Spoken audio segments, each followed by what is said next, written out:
Welcome to Talk Purpose and Truth, shifting you into higher consciousness. A show that elevates, uplifts, and encourages listeners to grow, heal, awaken, and evolve.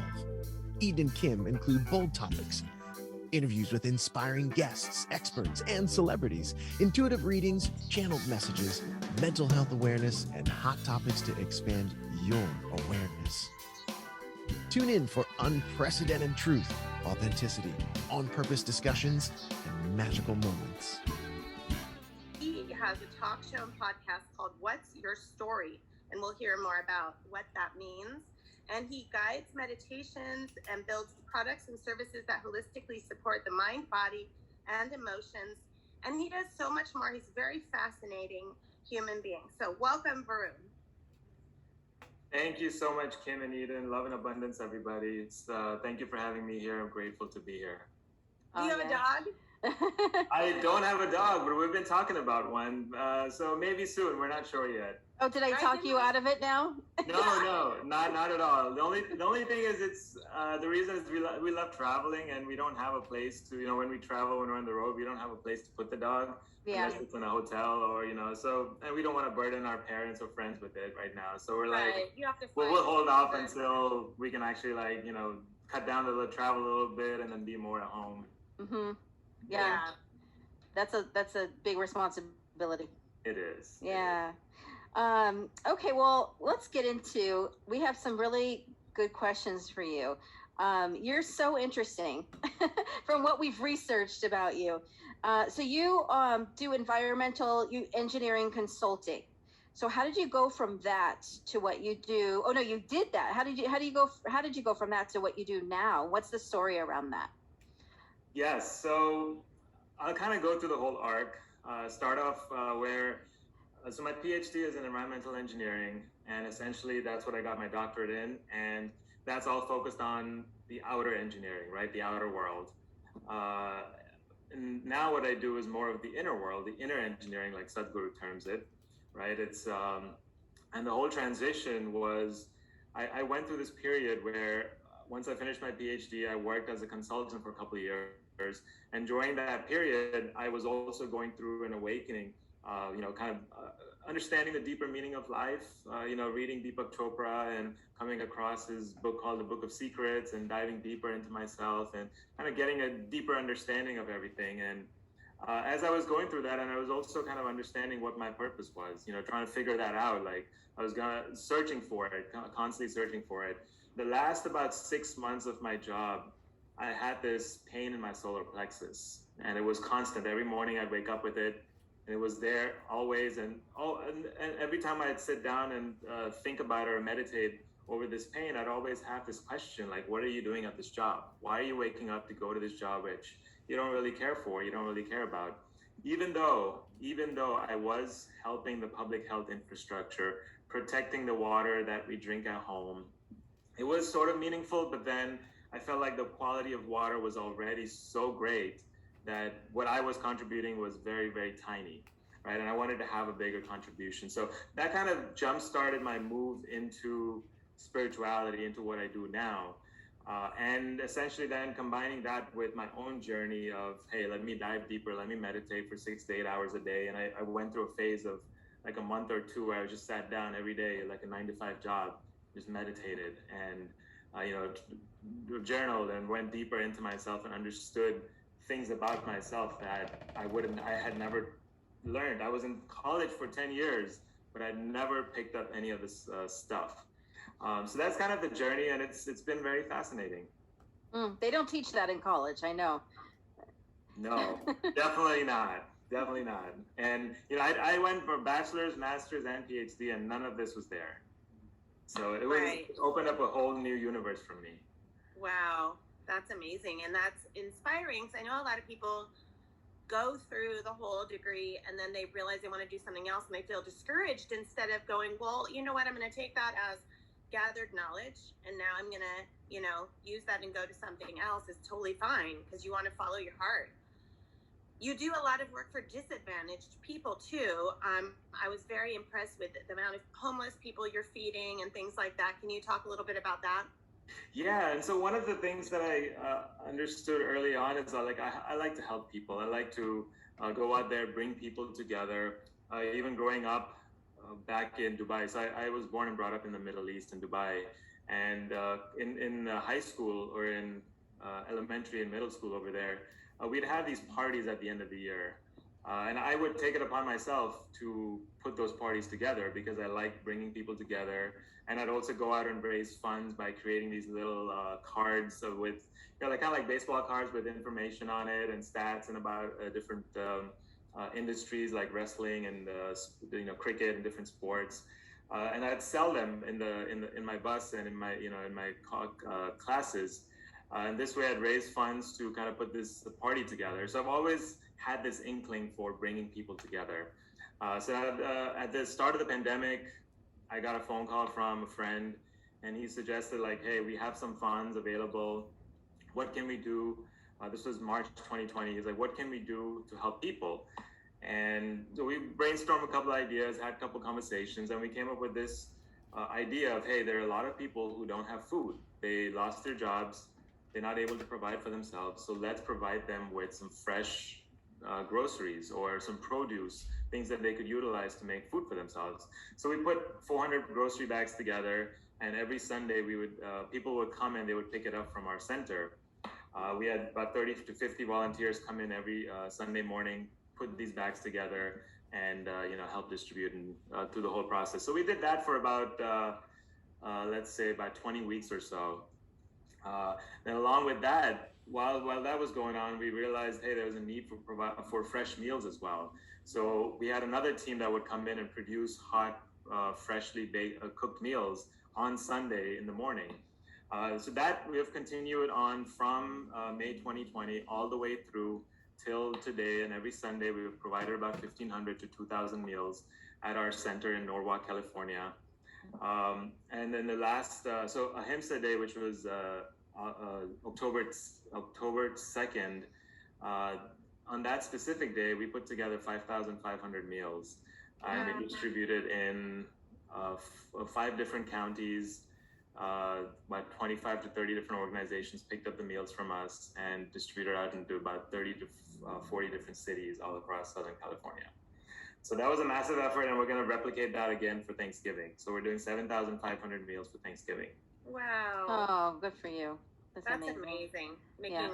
Making the community better, and a lot of people, that's their only meal for maybe 2 days sometimes. So beautiful thing. Yeah, we walked on the streets of Skid Row, and we see people that really, really needed this food. And once they get their hands on the pasta or the rice dish that we make, then their faces lit up. They're excited because one of our teams, they go out there every Sunday, 12 o'clock. They're there, and everyone at Skid Row knows that they're going to be there. So they line up before they even show up. They start lining up for the food because they're super excited for it. So realizing that there's a need outside of just our fancy life and everything that's going on in my life. This is a way of giving back to the community, and I really enjoy that. And seeing the look on their faces when they light up is priceless. Priceless. Yeah.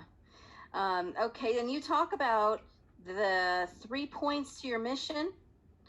Can you explain that? Yeah. So my mission essentially is getting people together, right? Uniting people, bringing different communities to the table, and along with that, it's this whole transformation from the inside, right? It's going within and changing your story and how you relate your experience of this thing you call life, right? Everything that's going on in your life. So one of the things that we've created is called What's Your Story? Again, this is the name of the podcast. Essentially understanding people's stories and why they've chosen the path that they decided to choose. Especially in the Indian community, which is so focused on certain paths of, certain career paths like doctor or accountant or, a lawyer. I look to interview and understand stories that are outside of these paths, actors, celebrities, or an author, a comedian, We have interviewed Ayurvedic practitioners and mental health specialists, and covering all these wide range of topics. Again, this is in the effort of bringing people together, uniting people, because when we talk about mental health, there's this whole stigma around mental health, where people in our community, they don't go see for therapy because it's looked down upon, right? You think they're crazy, they're schizophrenic, there's something wrong with this person. And because of this, therapy is looked down upon. Now, the only way we can help people is, hey, let's have a conversation around it. Let's bring some experts, have them talk about it, let them discuss, share their stories, their own personal stories of how therapy has helped them. And this will change people and allow people to give them permission to, hey, let me go seek therapy and improve my life through that. So it's a combination using multiple different kind of tools, but essentially the whole goal is let's unite, bring people together so we can build something that everyone can benefit from.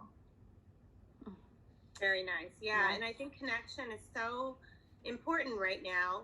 When we were in the pandemic, I did research on, what were people doing? Where were they at? Who were they with?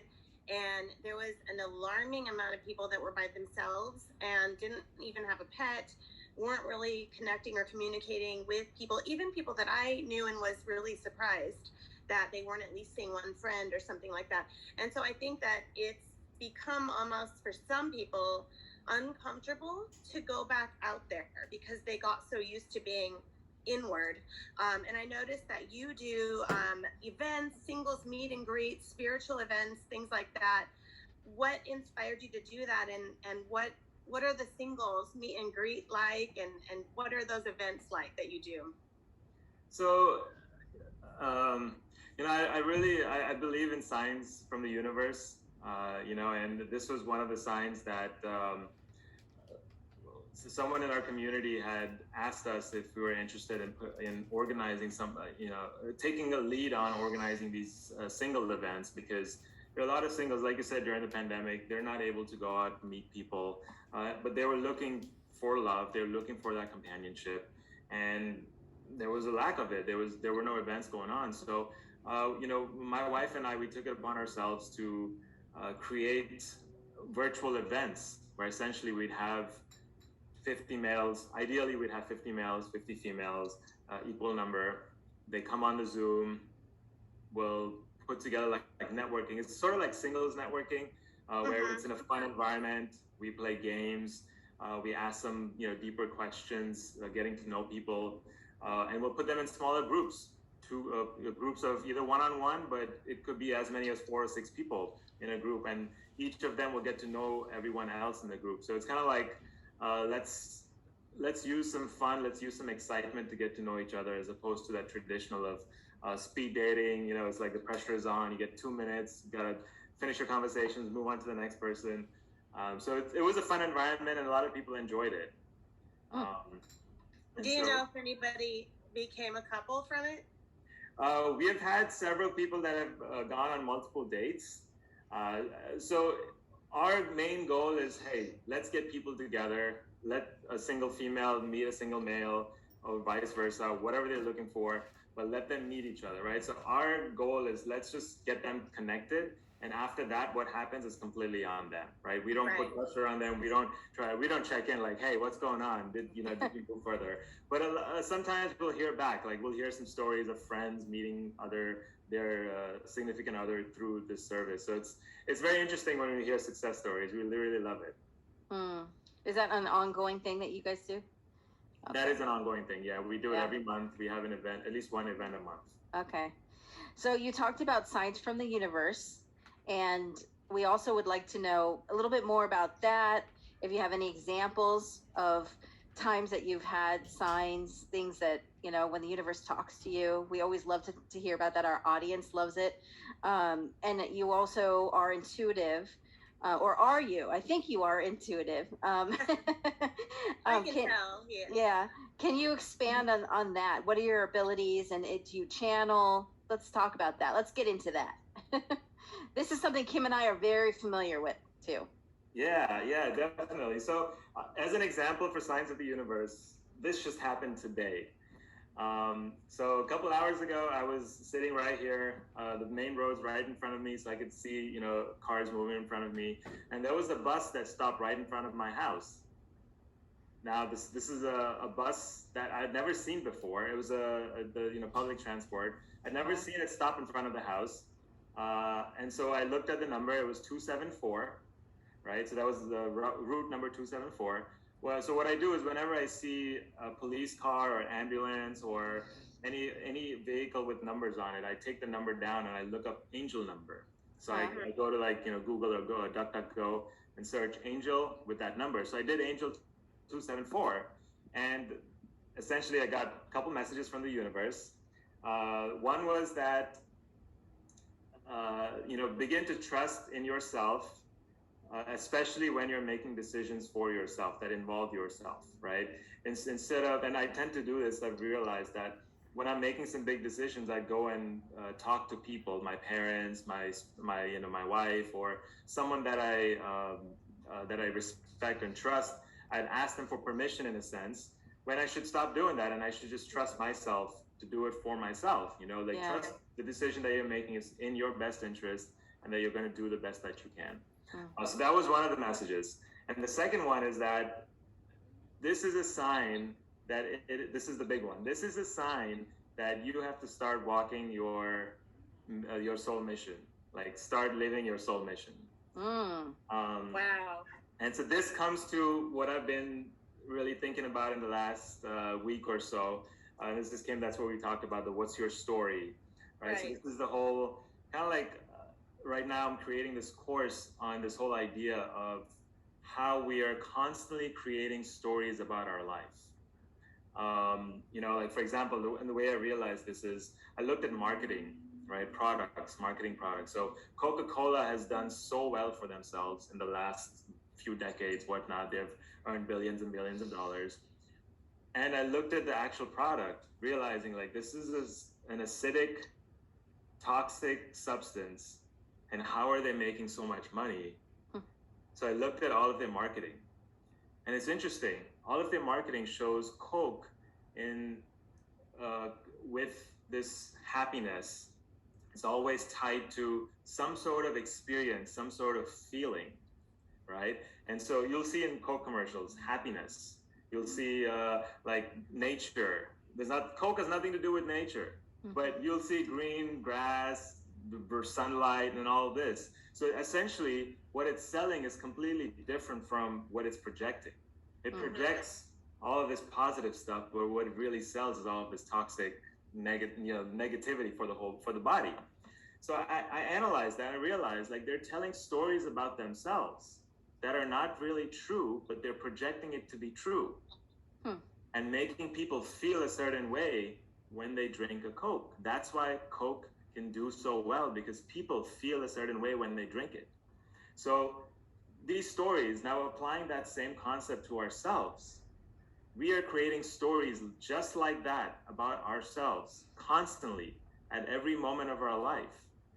And that's what this whole what's your story is about, is realizing that if you work on those stories, that any incident that happens in your life, the reason that you create meaning is it's a perception, right? You bring your perception to that situation in life. So it's kind of like at a movie theater. There's a film projector in the back. You feed it a film, and it projects it onto the screen. What our third eye does, essentially, is the same thing. It's a projector. It takes a situation, and it imagines it, like the third eye is your tool for imagination. So it takes that situation and imagines something and projects it onto that situation. And so the whole idea is, what kind of film are you feeding into your projector? And that's what this whole what's your story is about. Well, first of all, when you talked about Coke and everybody feels good when they drink it, it's like an addiction, I think. It is. It is. Yes.